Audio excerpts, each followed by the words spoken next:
Bismillahirrahmanirrahim. Assalamualaikum warahmatullahi wabarakatuh. Saya dengan Renanda dari Prodi Akuntansi.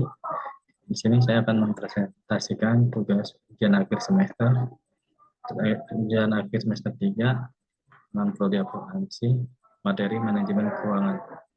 Berikut saya lampirkan materinya.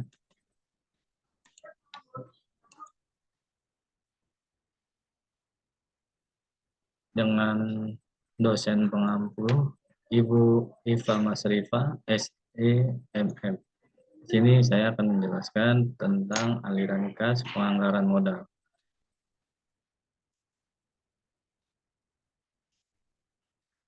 Yang pertama ini dasar-dasar penganggaran modal. Modal merujuk pada aktivitas tetap yang digunakan dalam operasi perusahaan. Anggaran atau budget adalah suatu perencanaan yang menjelaskan arus kas keluar dan masuk yang diprediksi selama periode tertentu di masa yang mendatang. Penganggaran modal adalah keseluruhan proses menganalisis proyek-proyek dan menentukan apakah proyek tersebut harus dimasukkan dalam anggaran modal. Dasar-dasar penganggaran modal. Proses penganggaran modal ini pertama ada arus kas, proyek diperkirakan, terus resiko dari arus kas ditentukan untuk menentukan tingkat diskonto proyek. Adanya arus kas diskonto untuk menghitung present value-nya. PF pemasukan dibandingkan dengan PF pengeluaran. Definisi dan metode penerimaan atau penolakan proyek. Di sini metodenya menggunakan payback period atau PP, net present value, NPF, internal rate of return atau IRR. Dan metode terakhir menggunakan profitability index atau disingkat PI. Nah, di sini ada contoh payback period.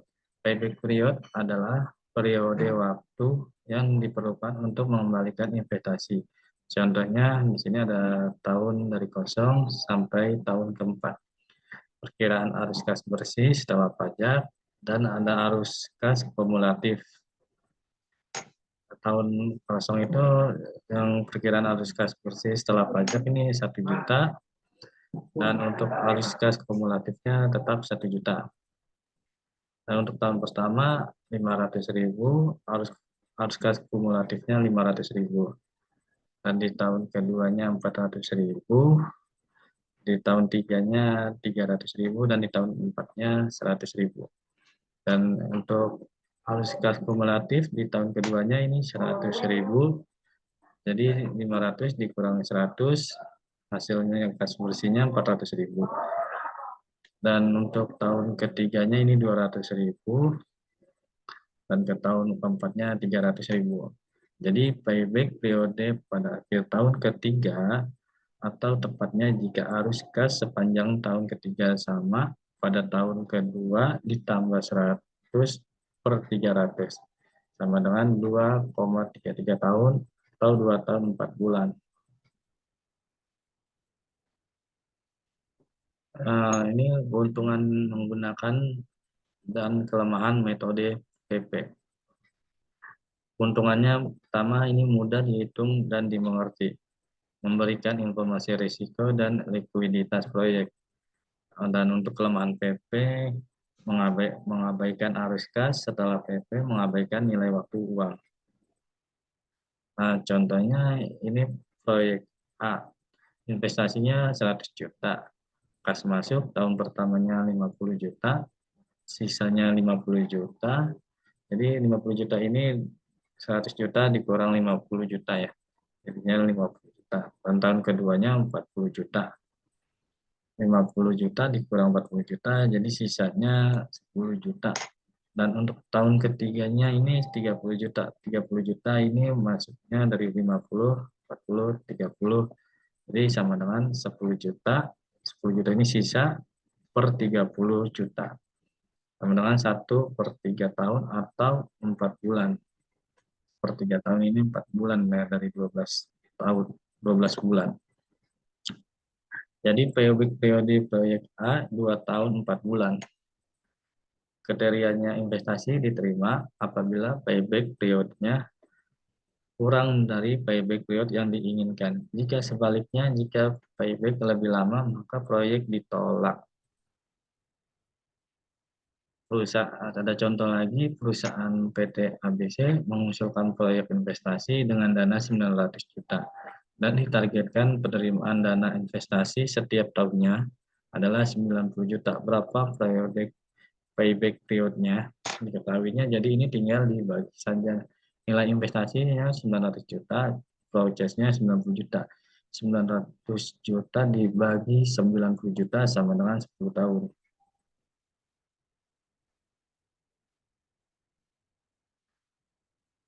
Ada soal lagi, contohnya payback period. UKM Maju Jaya sedang mempertimbangkan pembelian mesin produksi roti.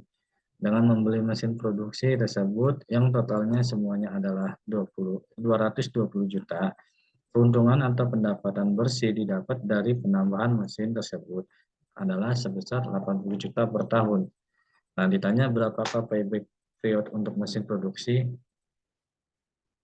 Payback periodnya pertama nilai investasi per gas masuk bersih. Jadi payback nilai investasinya ini 220 juta per 80 juta. Jadi payback periodnya 2,75 sama dengan 2 ditambah 0,75 sama dengan 0,75 dikali 12 bulan sama dengan 9 bulan. Jadi periode pengembalian modal atau payback period yang mesin produksi pembuatan roti adalah selama 9 tahun, selama 2 tahun 9 bulan. Dan diketahui juga rencana proyek investasi dari PT Jaya Makmur senilai 900 juta dengan umur ekonomis yang telah ditentukan selama 6 tahun dan syarat pengembalian selama 2 tahun 5 bulan dengan arus kas per tahunnya sebagai berikut. Tahun pertama ini 450 juta, tahun kedua 350 juta, tahun ketiga 300 juta, tahun keempat 250 juta, tahun kelima 200 juta, dan tahun keenam 150 juta. Ini jadinya menyusut ya. Dikurang sampai tahun ke-6 jadi 150 juta. Nah, maka tentukan payback period di jawabannya.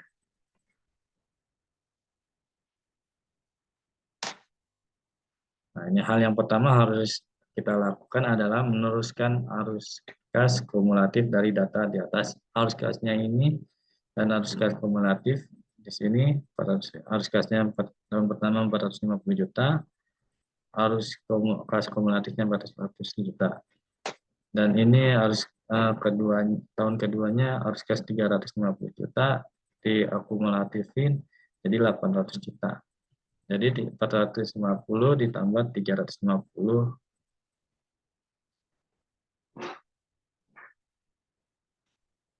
dan untuk tahun ketiganya 300 juta dan akumulatifnya 1.100.000. Jadi ini tinggal ditambahin aja ya semuanya.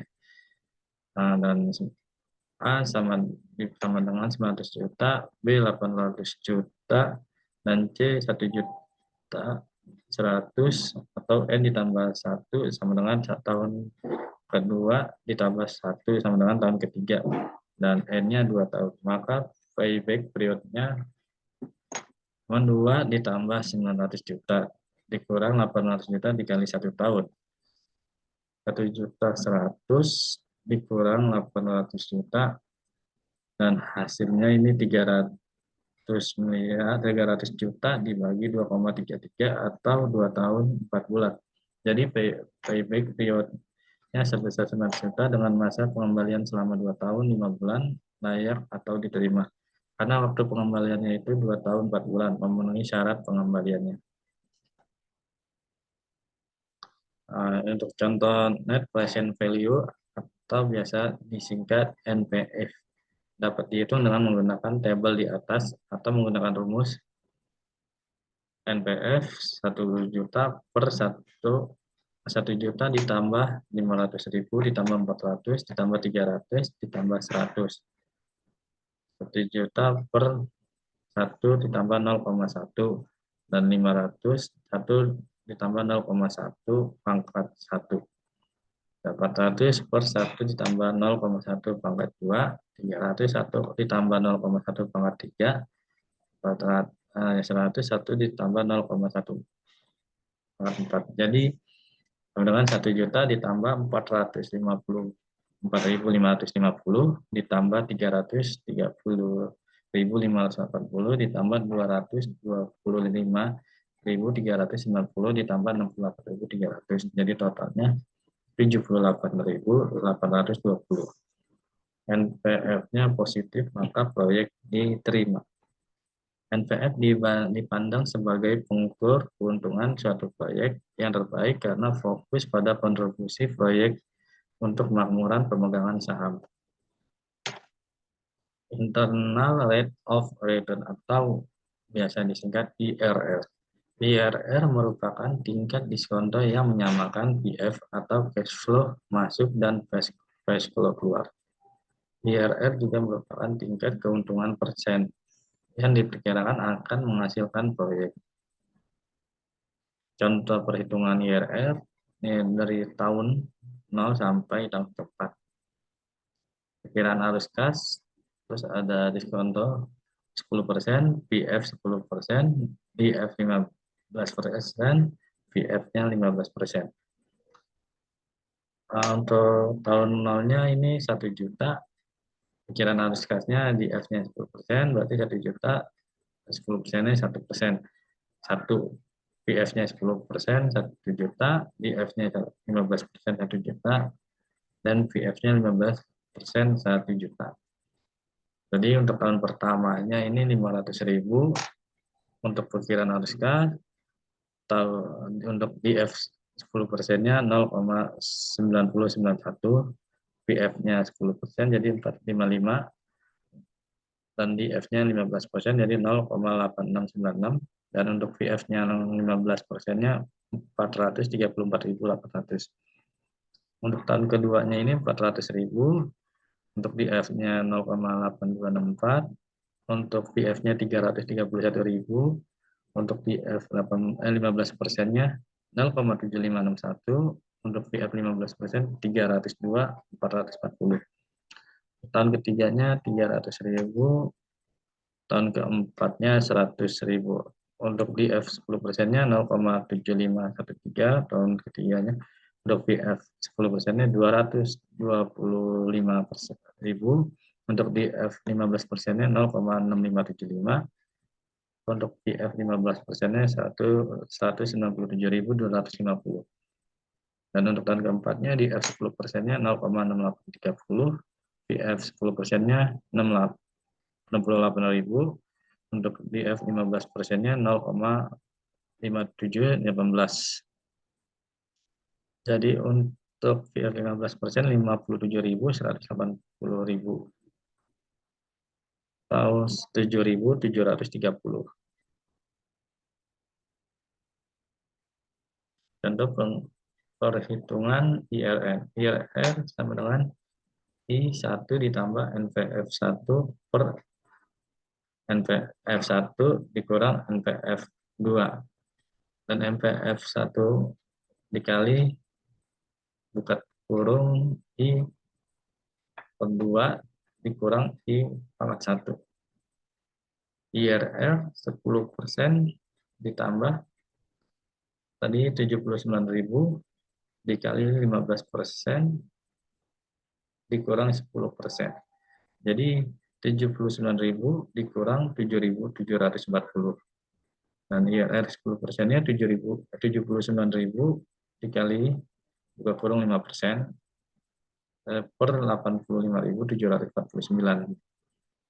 Dan untuk IRR 10% tambah 0,921 dikali 5% sama dengan hasilnya 14,6%. Dan untuk perhitungan IRR harus dibandingkan dengan bunga bank. Jika IRR bunga bank, maka proyek diterima. Inilah penjelasan dari saya untuk materi manajemen keuangan ujian akhir semester 3. Bila ada kata-kata yang kurang atau salah dalam penulisan, Mohon maaf sebelumnya. Terima kasih. Wassalamualaikum warahmatullahi wabarakatuh.